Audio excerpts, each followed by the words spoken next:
व्यक्तिगत रूप में सतावट है। अगर हमें देखिला यूसुफ कर लाइफ के, यूसुफ कर जीवन के, यूसुफ बचपन से उगो का करते रहे, परमेश्वर का भाई माने को बेटा रहे। 12 बेटा में से, याकूब कर 12 बेटा में से सेकेंड लास्ट बेटा जो रहे यूसुफ को, वो हमेशा प्रभु कर भाई माने को रहे। वो अपन बाप के, अपन भेड़ का जितना भी उनकर भेड़ प्रॉपर्टी रहे होकर साफ हिसाब किताब देते रहे, लेकिन उनकर भाई माने उस प्रकार से नहीं रहे।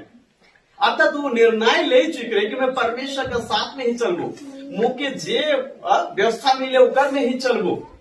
बाइबल बता कि उके परमेश्वर दर्शन देवेला, और दर्शन में कहा देखेला, जहिया से दर्शन देवेला वो दिन से उकर लाइफ में हमें कहा देखिला, वो परमेश्वर में चलने कर वजह से, प्रभु में निरंतर ईमानदारी से जीवन जिए कर वजह से उकर लाइफ में कहा सतावट के देखेला, दर्शन देखेला, और उकर लाइफ में सतावट शुरू हो गया। उकर भाई मैंने उकर से क्या करे ना, ईर्षा करे ना, उकर भाई मैंने उनके मारे के लिए प्लानिंग बनाए ना, और बहुत कुछ उकर साथ में करे ना। लेकिन दूसरी ओर हमें देखो उकर पिताजी हर बहुत पसंद करते रहे, काले को परमेश्वर का भाई माने को बेटा रहे, प्रभु के पीछे चले को बेटा रहे। हालेलुया। आज हमें उकर लाइफ के देखिला, बोले उकर लाइफ में बचपन से सतावट शुरू होला, काले को परमेश्वर में चाले के लिए निर्णय ले रहे, भक्ति के साथ में परमेश्वर संग में बिताए का लगे निर्णय ले चुके रहे। उठो वो कॉन्फाइंड रहे कि मैं कोई भी ऐसा पाप नहीं करबू जे कि मोर परमेश्वर के दुखित करी, मोर परमेश्वर के का करी, मोर परमेश्वर के दुख पहुंचे, चोट पहुंचे, मैं परमेश्वर का रास्ता से मैं भटक जब ऐसा कुछ भी काम नहीं करूँ।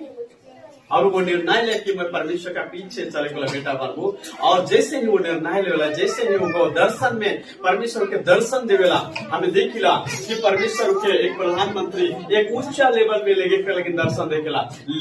लेकिन हमें का देखिला कि उकर भाई हमने वो सताई शुरू कर देना, उकर साथ में धोखा करे शुरू कर देना, उकर साथ में गद्दारी करे शुरू कर देना। और हमें देखिला कि वो चुपचाप, उकर ध्यान सतावट बटे नहीं रहे, उकर ध्यान कहाँ रहे पता है, दर्शन बटे रहे। हालेलुया। हमार ध्यान ऐसे कलीसिया के, बहुत सारे कलीसिया के ध्यान कहाँ जाते, यहाँ ऐसे हुआ, ऐसे यहाँ तड़पाते हुआ, ऐसे प्रॉब्लम होते। हमार ध्यान ऐसे पूरे कलीसिया के कहे होना कि परमेश्वर का जो दर्शन है, यीशु मसीह का जो दर्शन है कि आज हर नष्ट होने वाला व्यक्ति बच पाए, हमार ध्यान उकर रहे के, हमार ध्यान परमेश्वर का आराधना की ओर रहे। और यूसुफ का करला, हमेशा उकर ध्यान प्रभु का दर्शन की ओर रहे, वो हमेशा सावधान रहते रहे, वो अपन भाई मन के विरुद्ध कुछ भी ऐसा नहीं करला। हमें देखिला उकर बाद में जब उके बेच देवल जाए, वो भाई मन के द्वारा उके का करल जाएला, बेच देवल जाएला, उको पोती पर कर घर में जाएला, और हुआ जो है कि एक छोटे लेवल में नौकर चाकर रूप में काम करेला। लेकिन बाइबल बताला जैसे ही वो प्रभु की ओर ध्यान देते हुए, वो दर्शन की ओर ध्यान देते हुए, परमेश्वर के भाई मानते हुए, प्रभु में भक्ति का जीवन जीते हुए वो काम के करते गेला और परमेश्वर के ऊपर उठाते गेला। हालेलुया। उकर लाइफ में जो पास सतावट आला, उकर भाई माने मारे तक कर निर्णय ले, गाढ़ा में डेल देलन, बेच देलन, लेकिन परमेश्वर अगली लेवल में का देवेला, उके प्रमोशन देवेला।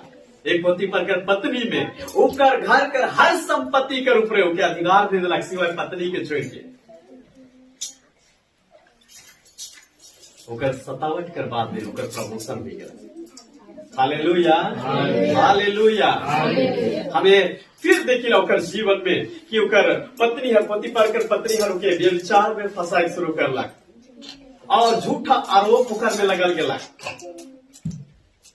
और झूठा आरोप कर बाद में भी वो चुपचाप रहलाक और परमेश्वर के भाई मानलाक, वो पाप से दूर रहलाक। मैं पाप नहीं करूँ, भले ही मोर मालिक नहीं देखो थे, लेकिन मैं पाप नहीं करूँ, लेकिन मोर परमेश्वर देखो थे। ये बात के ऊपर लाइफ में रहे, वो भक्ति का जीवन के जीव रहे। और हमें क्या देखिला कि वो के जेल भी जाए पड़ला, बेगुनाह और निर्दोष होकर बाद में भी जेल जाए पड़ला।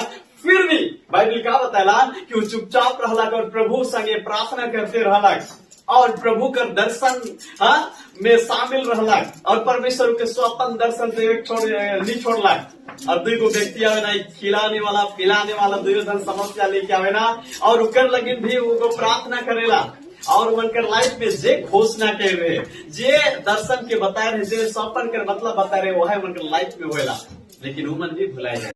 यूसुफ का जीवन में का देखिला, फिर भी परमेश्वर उस 57 के बाद में का करलक, हाँ उनके निर्दोष व्यभिचार कर लंछन लगाए क्योंकि जेल डाला गया, लेकिन अगले ही पाल में परमेश्वर उनका से ऐसे बात करलक और राजा का जीवन में बात करलक। और राजा का जब समस्या के समाधान करलक प्रभु में रह के, वो कहलक मोय तो नहीं सकबो, लेकिन मोर परमेश्वर ही सौपन कर दर्शन बताई गलक और राजा के सब खोल के रख दिलक। पूरा राजा जे सौपन देख रहे होकर पूरा हिस्ट्री रख दिलक। और नेक्स्ट आने वाला दिन में मिस्र देश में का हुई वो बात के बताए दिलक। और बाइबल बताया कि उनके जल्द से जल्द उनके जेल से निकला के बाइबल कहला कि राजा को अपन हाथ से अंगूठी निकला के दिलक और घोषणा करलक आज के बाद में एगो प्रधानमंत्री हुई देश का। Hallelujah hallelujah. दिन में हमें देश में हाल के देखो थी, मैं बताए चाहना कोई भी कलिसिया के घबराए का जरूरत न के, लेकिन आने वाला दिन में मसीह बने देश का बड़े लेवल में हो। हालेलुया। और परमेश्वर वही करे जाते हैं हमारे देश में भी, वही चले चिंता करे का जरूरत न के, हमने उनके आड़े और खड़े रहे के प्रभु कर भक्ति करे निडरता के साथ में और परमेश्वर तोरे के आगे लेके जाए।